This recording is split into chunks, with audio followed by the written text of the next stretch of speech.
সম্মানিত পাঠক, দর্শক, শুভাকাঙ্ক্ষী, আপনার মাঝে যে বিষয়টি তুলে ধরব, আপনারা ইতিমধ্যেই জানেন যে কুড়িগ্রামের ফুলবাড়ী উপজেলার কাশীপুর ইউনিয়নে ধর্মপুর গ্রামে সম্প্রতি এক চীনা নাগরিক তার শ্বশুরবাড়িতে আসাকে কেন্দ্র করে নানা মহল থেকে ব্যাপক আলোচনা সমালোচনা জন্ম দিয়েছে এবং আজ অবধি এই যে সামাজিক যোগাযোগ মাধ্যম মানুষের মুখে মুখে চীনা মানে চায়ের টেবিলেও বসলে ওই চীনা নাগরিক, আর কোথাও আড্ডা দিলেও চীনা নাগরিক, এমনকি সিএনজি অটো বাস চালক, মানে যেখানে যে অবস্থায় আমরা যাই না কেন সব ক্ষেত্রেই কিন্তু এই চীনা নাগরিক এটি মানে টপ নিউজে পরিণত হয়েছে। তো আসলে এই চীনা নাগরিক আমি পরবর্তীতে আমি নিজেও অনেক ভিডিও করেছি। সম্প্রতি একটা ভিডিওতে দেখা গেছে যে ওই মোর্শেদা, যিনি চীনা নাগরিককে তার বাড়িতে নিয়ে এসেছেন বিবাহ করে, সেই নারী তার কাছ থেকে টাকা দাবি করছে। তো এটা আমি এর আগে বলেছি, মোর্শেদার যে স্বামী দিনমজুর আব্দুল গহুর, তিনিও জানিয়েছেন যে তার শাশুড়ি এবং তার বউ মিলে ইতিমধ্যেই চীনা নাগরিকের কাছ থেকে 5 লাখ টাকা নিয়েছে, সেটা কিন্তু বলে দিছে তার সাবেক স্বামী। তো এই ঘটনাটাকে কেন্দ্র করে নানা মহল থেকে নানাজন মন্তব্য। তো আজকে আমি আমার ফুলবাড়ী উপজেলার আমার ছোট ভাই, তরুণ সংবাদকর্মী, সেই চীনা নাগরিককে নিয়ে ফেসবুকে খুব গঠনমূলক কথা বলছে। আমি তার কাছ থেকে এই যে পরবর্তী বিষয়গুলো, যে ঘটনাটা আজ অবধি যে ফুলবাড়িতে একটা টপ নিউজে পরিণত হয়েছে, এই বিষয়টা একটু কেমন করে দেখা হচ্ছে যদি একটু বিশ্লেষণ। আমি ফেসবুক এবং আমাদের পত্রিকায় একটা বিশ্লেষণধর্মী লেখা লিখেছিলাম। সেই লেখাটার শিরোনামে ছিল যে ফুলবাড়ির আন্তর্জাতিক বিয়ে। এখানে যে একটা সামাজিক বাধা আছে, আইনি জটিলতা আছে, তার ব্যক্তিগত নিরাপত্তা আছে, সেই কথাগুলো নিয়ে কিন্তু আমার লেখাটা ছিল। সেই দিক থেকে বিবেচনা করলে আমার লেখায় বিস্তারিত অনেক লেখা ছিল, না আমি সামান্য কিছু কথা বলি। এখন পরবর্তীতে যেটা জানলাম যে ওই মোর্শেদার স্বামীকে সে যে তালাক দিয়েছে কাজীর মাধ্যমে, ওই স্থানীয় কাজী কিন্তু বিষয়টা জানে না। আর যদি আগের সেই স্বামীর কাছে আবার নতুন করে কোনো প্রকার টাকা দাবি করে, এটা হবে অযৌক্তিক। কারণ ওই মহিলা কোনো প্রলোভনে পড়ে যদি নতুন করে কোথাও বিবাহ বন্ধনে আবদ্ধ হয় আর আগের স্বামীর কাছে আবার টাকা দাবি করে, এটা ঠিক হবে না। আর চীনা নাগরিকের কাছ থেকে যে তাকে যে নিয়ে আসছে বিবাহের উদ্দেশ্য হোক আর যে কোনো উদ্দেশ্যে হোক, সেটা তাদের ব্যাপার। এটা একদম ঠিক ছিল না, কারণ তার আগের স্বামী ছিল, একটা বাচ্চা আছে, বাচ্চার দৃষ্টিভঙ্গি মানে এই প্রতিবন্ধী বাচ্চাকে রেখে, স্বামীকে রেখে আবার যদি কোথাও অন্য কোনো লোককে কোনো প্রলোভনে আনে, এটা খারাপ উদ্দেশ্য থাকে। আমার যে লেখা ছিল সে লেখার মাঝে একটা বিষয় আমি লিখি নাই। ওই মোর্শেদার বাড়ি যে এলাকায়, সেই এলাকাটা একদম সীমান্তবর্তী এলাকা। আমি যতটুকু জানি ওই এলাকায় মাদক চোরাচালান এই প্রবণতাটা একদম অনেক বেশি। এটাও ধারণা করা যায় যে চীনা নাগরিক আছে, এই মাদক সংক্রান্ত কোনো গোপন সম্পর্ক, কোনো গোপন একটা বিষয় থাকতে পারে লুকানো, এটাও একটা বিষয়। আর যদি সঠিক হয়ে থাকে, বাংলাদেশে এর আগেও 5টা থেকে 7টা এরকম বড় ঘটনা ঘটেছে। চীনা নাগরিক এসেছিল, বিয়ে করছিল, কিছু কিছু জায়গায় বয়সের কারণে বিয়ে হয় নাই। আচ্ছা, আবার কিছু কিছু আছে তারা ঠিক চিনে গেছে, সংসার করতেছে সুন্দরভাবে, আবার নির্যাতনের শিকারের ঘটনাও আছে। এই যে যারা বিবাহিত হয়েছে, বিবাহ সম্পন্ন করছে এবং চিনে আছে, এটা মানবিক দিক থেকে যদি বিবেচনা করেন, হ্যাঁ সঠিক, কিন্তু সবগুলো সঠিক এমনটা কিন্তু না, বেঠিক আছে অনেক। এজন্য সামাজিক যে নিরাপত্তা আছে, ব্যক্তিগত যে নিরাপত্তা আছে, এই বিষয়টার দিকে নজর দেওয়া দরকার। যেমন আমাদের চীনা দূতাবাস আছে, সেখানে খোঁজ খবর নেওয়া, রাষ্ট্রীয় আইনে আবার অনেক বাধা আছে। বাধা আছে। সাধারণ গ্রামের যারা আছে এইরকম ফাঁদে পড়ে, অনেকে কিন্তু আইনের তোয়াক্কা করে না। আইনের তোয়াক্কা না করে একের পর এক নিজের ইচ্ছা মতো অনেক কিছু করতেছে।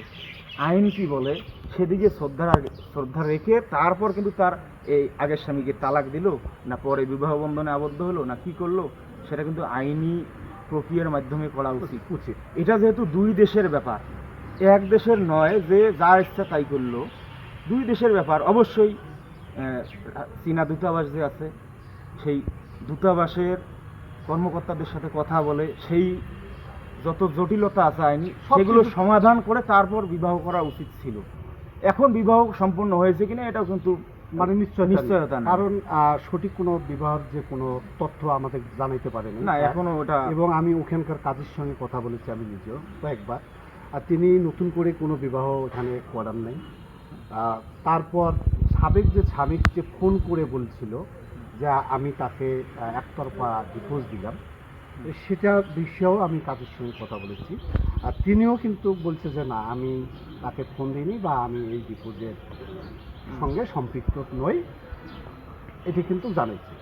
আমি ওই মেয়ের মার সাথে কথা বলেছি, মেয়ের মা বলছে যে না, আমি কোনোভাবেই ছেলে পাগলা, মানে তার কথা হলো যে চীনা যুবক তার মেয়ের জন্য খুবই পাগলা, নিয়ে যাওয়ার জন্য খুবই ব্যতিব্যস্ত, কিন্তু আমি মা হিসেবে মেয়েকে যেতে দেবো না।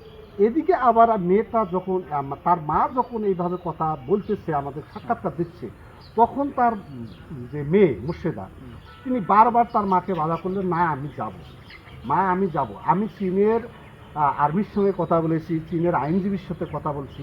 আচ্ছা, সে কি চীনের ভাষা বোঝে? কীভাবে কথা বলল?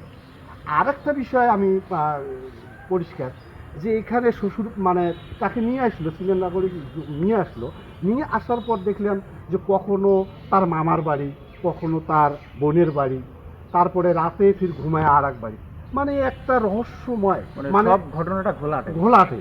এখন অনেকেই ওখানকার যে ইউপি সদস্য তারাও বলতেছে যে এটা একটা প্রথম দিকে যেটা ভাবলাম সেটা তো উল্টা, মানে কিছু একটা রহস্য আছে, মানে এইরকম একটা রহস্য এখন পর্যন্ত কিন্তু তোলা খাচ্ছে।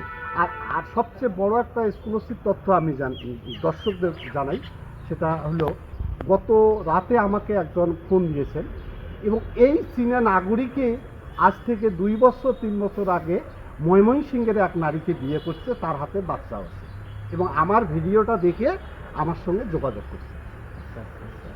পরবর্তীতে আমি তার সঙ্গে যোগাযোগ করতে পারিনি, কারণ আমাকে শুধু এই বার্তাটুকুই দিয়েছে তার একদম দুঃসম্পর্কের ভাই, ঠিক আছে। পরবর্তীতে ওই ভাই ওই নারীর আমার নাম্বার দেওয়ার কথা ছিল, দেয়নি। যদি দেয় আমি সেটাও পাঠকের উদ্দেশ্যে, এবং যারা এই যে অনেক যুবতী আছে বাংলাদেশি, মানে চীনা সহ না অন্য দেশের নাগরিকদের যুবকদের দেখলেই অবলম্বন করা দরকার। আর আরেকটা বিষয় আমি বলি, এই যে তার যে স্বামী কি দুর্দিন পার করছে, তার পিছনে তাকে ভালোবাসছে। এর আগে একটা ভিডিও আপনারা দেখছেন, এবং আমার এই ভিডিও নিয়ে অনেক আইনজীবীও ব্যাখ্যা দিয়েছেন। সব মিলে এই যে মানে তার যে দৃষ্টি প্রতিবন্ধী স্বামী আর বাচ্চা, এবং তার দিনমজুর স্বামী যে একটা মানবতার জীবনযাপন করতেছে, তার যে একটা আইনিভাবে একটা মানে ডিভোর্স দিবে বা প্রক্রিয়া, সেটি কিন্তু এখনও কিন্তু ধরার ছোঁয়ার বাইরে। তাহলে আসলে মানুষ এই যে লোভে পড়ে হোক যেভাবে, এখন আমরা আর একটা ভিডিও দেখলাম যে টাকা দাবি করতেছে চীনে, তোমার কাছে কত টাকা আছে। তার মানে কি, যদি স্বামী সংসার হয় তাহলে আমরা এখন এই ভিডিওটার মাধ্যমে কি মনে করতে পারি, যে আসলে ওই নারী চীনা যুবককে প্রতারিত করতেছে, তার কাছে টাকা দাবি করতেছে? এটি কি মনে হয় কি না, যদি একটু সংক্ষেপে বলা যায়? এটা বিষয়টা হলো, ভিডিওটা আমিও দেখছিলাম, একবার মনে হয় যে ওই চীনা নাগরিক প্রতারক, হ্যাঁ, সে এই নারীর সাথে প্রতারণা করছে। আবার এই ভিডিওটা দেখার পর মনে হয় যে এই নারী প্রতারক, তাকে ভালোবাসার কথা বলে তার অর্থের দিকে নজর দিচ্ছে। এখন এখানে একটা গেম চলছে, এটা মনে হয় বড় ধরনের একটা গেম চলছে। আর এখানে সবচেয়ে বড় কথা হলো, সে চীনে যাক আর বাংলাদেশে থাকুক, প্রশাসনের হস্তক্ষেপটা একদম। এখন যেমনটি শুনলেন যে আসলে এই যে আমার এই ভিডিওটি যারা দেখবেন, অবশ্যই এই যে বাংলাদেশের চীনা দূতাবাস আছে এবং এখন পর্যন্ত ওই যুবক কোথায় আমরা খোঁজ নিয়েছি, এখন কিন্তু আর ফুলবাড়িতে নেই, ঢাকার উদ্দেশ্যে চলে গেছে এই মোর্শেদা সহ। আসলে এই চীনা যুবককে খুঁজে প্রকৃত রহস্যটা উদ্ঘাটন করা বড় জোরে মানে করজোরে মিনতি করছি রাষ্ট্রের যারা দায়িত্ব, আইন শৃঙ্খলা বাহিনী, তারা দেখবেন। আর আপনারা এই যে মোর্শেদা যে তার যেই স্বামীকে প্রতারণা করলো, আগের স্বামীকে তা যেভাবে কষ্ট দিছে, তার কণ্ঠটা বা তার কথাগুলো একটু শুনুন, শুনে আপনারা বিস্তারিত এই ভিডিওতে সুন্দর যাই যেভাবে পারেন কমেন্ট করবেন এবং এটি গঠনমূলক একটা কমেন্ট করবেন, যাতে পরবর্তীতে এই আমাদের দেশের তরুণ তরুণীরা সচেতন হয়। দর্শক সবাই ভালো থাকবেন, সুস্থ থাকবেন।